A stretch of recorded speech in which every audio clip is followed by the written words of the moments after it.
यशोमती मैया के नंद लाला।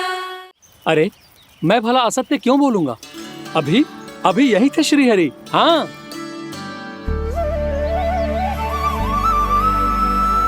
हाँ, जैसे श्री हरि को तो कोई कार्य है ही ना। वो तो आतुर होके बैठे रहते हैं कब तुम हरि हरि बुलाओ और वो दौड़े चले आए।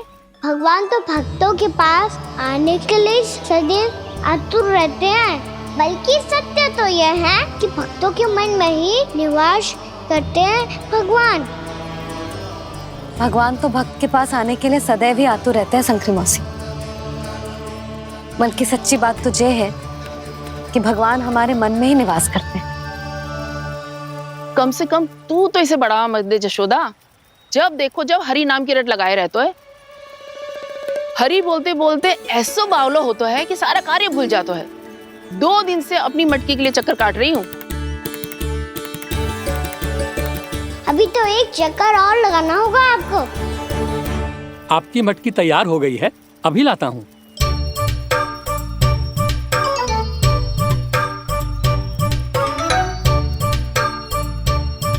लो जी मटकी।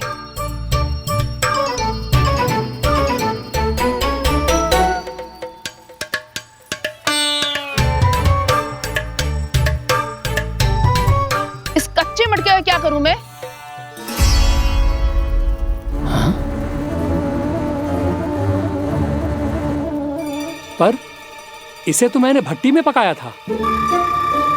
अब तू ही देख ले कितना ध्यान रहता है इस कार्य पे। और कह तो है कि श्री हरि आते हैं इससे मिलने। हाँ आते हैं और आगे भी आएंगे हमारे श्रीहरि हमसे मिलने। और आके मोक्ष देंगे, है ना? मांगूंगा तो मोक्ष भी दे देंगे, मांगूंगा तो मोक्ष भी दे देंगे, मांगूंगा तो मोक्ष भी दे देंगे। अभी तो ये बता कि तू मुझे मेरी मटकी कब देगो? और मेरी मांग कब पूरी करोगे भोला राम जी? मेरो घड़ा मेरे दिए तो तैयार है ना कल एकादशी की पूजा और व्रत के लिए। एकादशी का व्रत? हाँ, एकादशी का व्रत। इसे करने से श्रीहरि बहुत प्रसन्न होते हैं। अच्छा, फिर तो अभी लाया।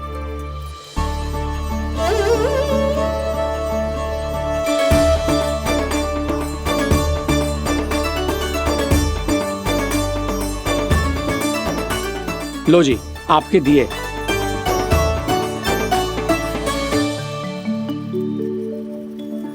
और जो हमने मांगा है वो? बाकी सब शेष द्वादशी के दिन मिलेगा, क्योंकि कल मैं भी एकादशी का व्रत रखूंगा, क्योंकि कल मैं भी एकादशी का व्रत रखूंगा, क्योंकि कल मैं भी एकादशी का व्रत रखूंगा।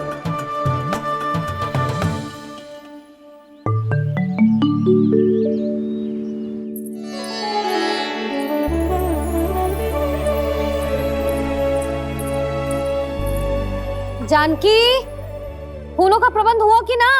हाँ भाभी, जे रहे। सदैव विलंब कराती है। पर भाभी इस बार तो फूल समय से ही लाई थी। क्या हुआ जशोदा? अभी तो पूजा की तैयारी ना हुई? देखो ना मौसी, ये जानकी ना कुछ छूट ही जाता है इसके कारण। एकादशी की पूजा और व्रत आते ही जसोदा भाभी इतनी वग्र हो जाती है। ऐसो क्या होगा इस पूजा में?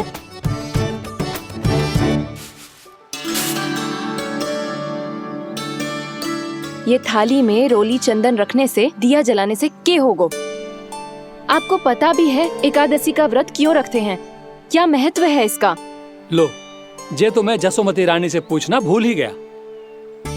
पर हाँ भगवान, मेरे लिए इतना ही पर्याप्त है कि इस व्रत को रखने से मेरे श्रीहरि हमसे प्रसन्न हो जाएंगे।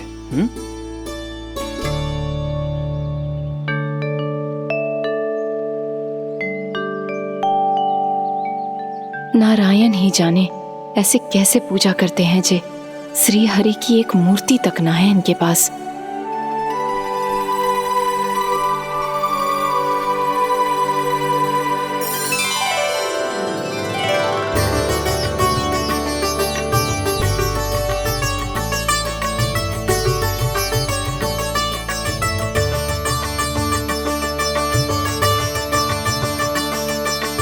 प्रभु, न तो मेरे पास मूर्ति है और ना तो इस व्रत के विधि विधान के बारे में मुझे जानकारी है और ना ही मुझे इसके महत्व के बारे में जानकारी है, पर फिर भी मैं करना चाहता हूं।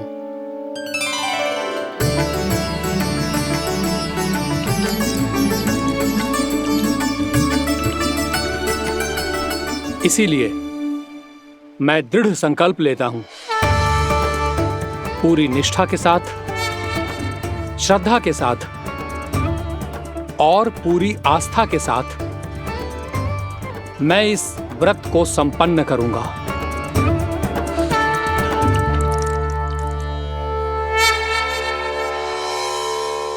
हम संकल्प लेते हैं कि एकादशी के व्रत को पूरी निष्ठा के साथ संपन्न करेंगे।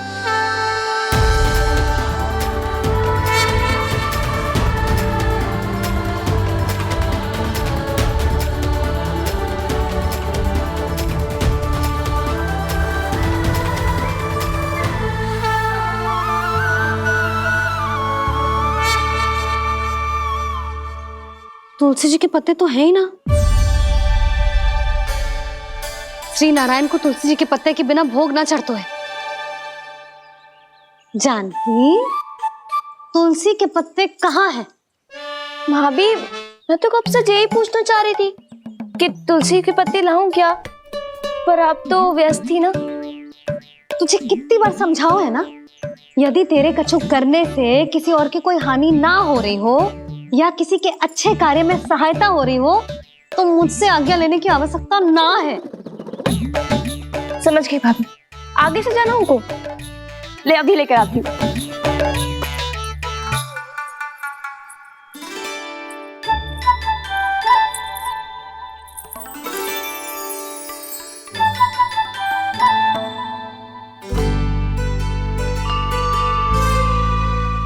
ताऊ, आपने पहले ये व्रत करो है?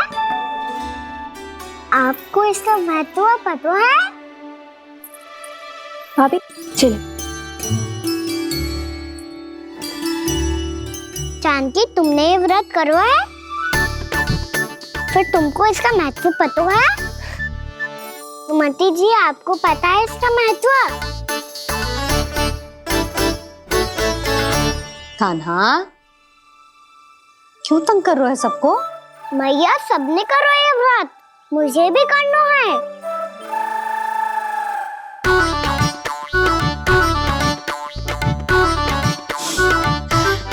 ये व्रत केवल बड़ों के लिए होती है लल्ला। जब आप ये व्रत कर सकती हो, बाबा कर सकते हैं, ये सारी गोपियां कर सकते हैं, वो भी कर सकते हैं, तो मैं क्यों ना कर सकता? क्योंकि तू कल तक भूखा ना रह पाएगा लल्ला। जब भक्त रह सकते हैं, फिर मैं क्यों नहीं रह सकता? मेरा अर्थ है कि नारायण के भक्त मैया, मैया मान जाओ ना, मुझे करने दो ना ये व्रत। अपनी लल्ला पे आप विश्वास ना है आपको? विश्वास है। अच्छा ठीक है, तू भी कर ले।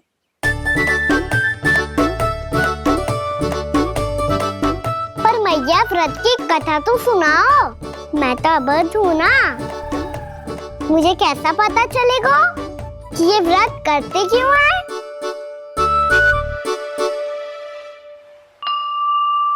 प्रभु, मुझ अबोध को कैसे पता चलेगा कि इस व्रत का क्या विधि विधान होता है और क्यों रखा जाता है और इसका महत्व क्या होता है? मुझे तो आप ही बता सकते हैं प्रभु। जब व्रत कर रहे हैं तब उसका महत्व भी पता होना चाहिए ना। बताओ ना मैया, क्यों रखते एकादशी का व्रत? इसके लिए तो तुझे एकादशी की कथा सुननी होगी। सुनेगो ना?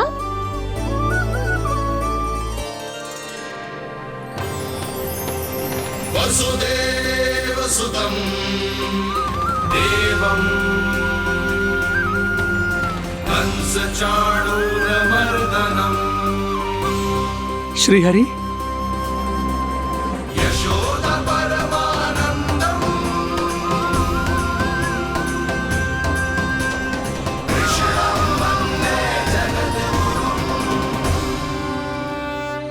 प्रभु, अपने भक्तों को एकादशी व्रत का महत्व समझाने का अच्छा उपाय खोज निकाला है आपने।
अब सब जन एकादशी के व्रत की कथा ध्यान से सुनना, तभी जे व्रत पूरा माना जाएगा। समझो लल्ला।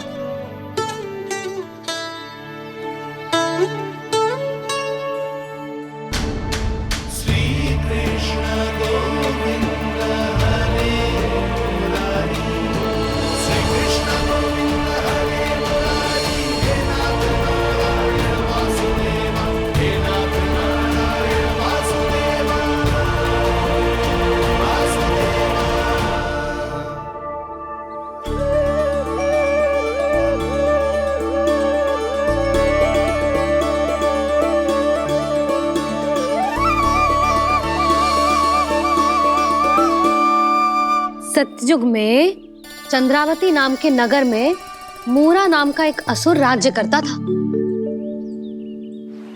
ओम ब्रह्मदेवाय नमः। ओम ब्रह्मदेवाय नमः। ओम ब्रह्मदेवाय नमः। ओम ब्रह्मदेवाय नमः।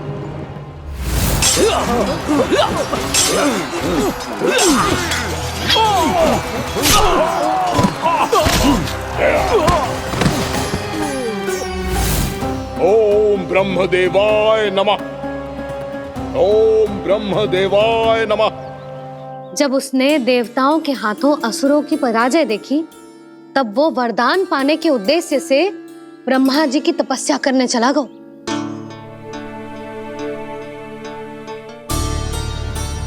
शीघ्र ही मूरा की तपस्या सफल हो गई और ब्रह्मदेव जी उससे प्रसन्न हो गए।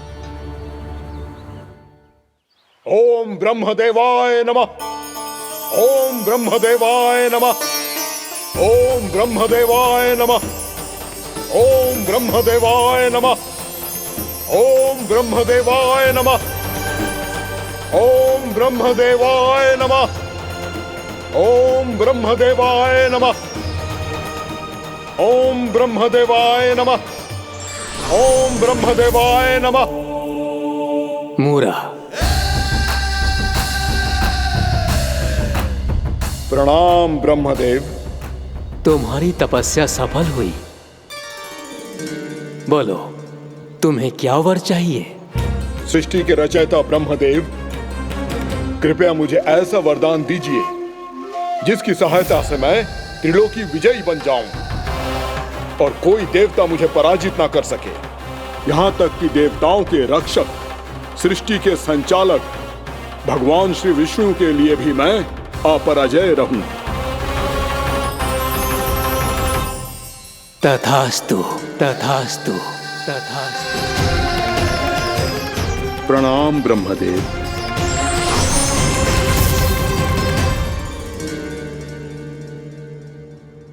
ऐसा वरदान पाकर मूरा बहुत अभिमानी होगा।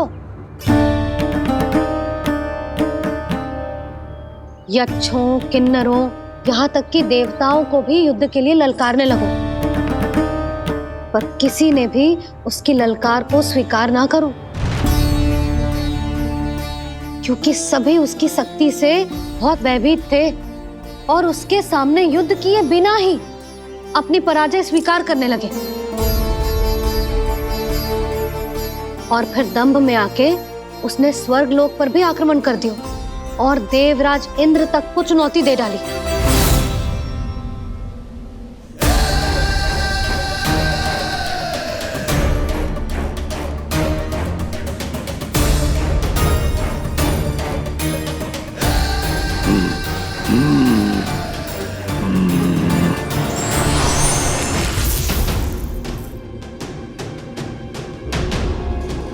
मैं प्रतीक्षा कर रहा हूं देवराज, क्या उत्तर है तुम्हारा? मुझसे युद्ध करोगे या फिर बिना लड़े ही पराजय स्वीकार कर मेरे अधीन हो जाओगे और सौंप दोगे मुझे अपना ये स्वर्ग लोक? सारी शक्ति तुम्हारे मुख में है या कुछ बाहुबल भी है तुम्हारे पास? मैं तुम्हारी चुनौती स्वीकार करता हूं मूरा, मैं तुम्हारी चुनौती स्वीकार करता हूं मूरा।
खैरिए देवगण, असुर राज मुरा को ब्रह्मदेव का आशीर्वाद प्राप्त है।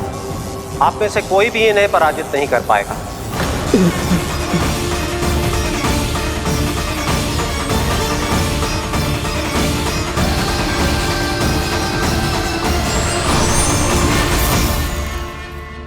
एक अवसर और देता हूं देवराज, युद्ध या अधीनता, क्या उत्तर है तुम्हारा देवराज?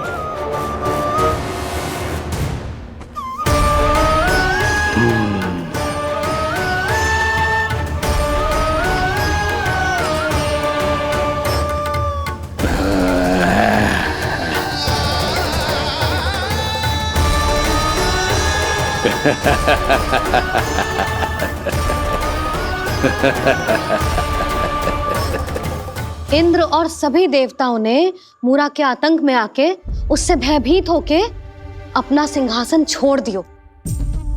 अब मूरा स्वर्ग का अधिपति बन गयो और शीघ्र ही उसने अन्य सभी असुरों को स्वर्ग में निवास करने के लिए आमंत्रित कर दियो और इस प्रकार से वो धीरे धीरे तीनों लोकों का सम्राट बन गयो। उसे किसी ने रोका नहीं मैया? ना लल्ला, इतना साहस किसी में था ही ना। और फिर ये निश्चित करने के लिए कि भविष्य में किसी और असुर की मृत्यु ना हो, वो यमराज पे भी विजय प्राप्त करने के लिए यमलोक की ओर प्रस्थान कर दियो। वो तो अपने आप को और सभी असुरों को अमर बनाना चाहता था, पर देवता और यमराज भी उसकी ये योजना समझ गए थे। इसीलिए उसके आने से पहले ही सारे देवताओं ने श्री नारायण से सहायता के लिए गुहार लगाई। अब केवल आप ही कुछ कर सकते हैं प्रभु। अभी तो मूरा केवल त्रिलोक का स्वामी है और यदि उसने यमलोक भी जीत लिया तो वो जीवन को ही नियंत्रित नहीं करेगा प्रभु, वो मृत्यु का भी स्वामी हो जाएगा। ऐसे में पहले सृष्टि का संतुलन तो नष्ट होगा प्रभु और फिर स्वयं सृष्टि ही नष्ट हो जाएगी। ऐसा नहीं होगा यमदेव, नियति ऐसा होने ही नहीं देगी। विधि रचेगी खेल और मैं बनूंगा माध्यम। असुर राज मुरा का सामना मैं करूंगा। बस आप मुझे चुनौती देने के लिए उसे तैयार कर लीजिए, चाहे उसके लिए आपको साम दाम दंड भेद कोई भी उपाय क्यों ना अपनाना पड़े।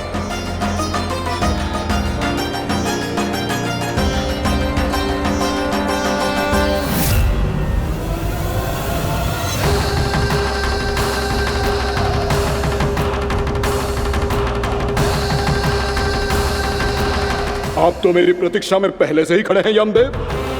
तब तो आपने मेरी चुनौती के बारे में भी सुना ही होगा। कहिए, क्या उत्तर है आपका? मेरा स्वागत करके अपना राज्य त्यागेंगे या मेरा सामना करके अपने प्राण?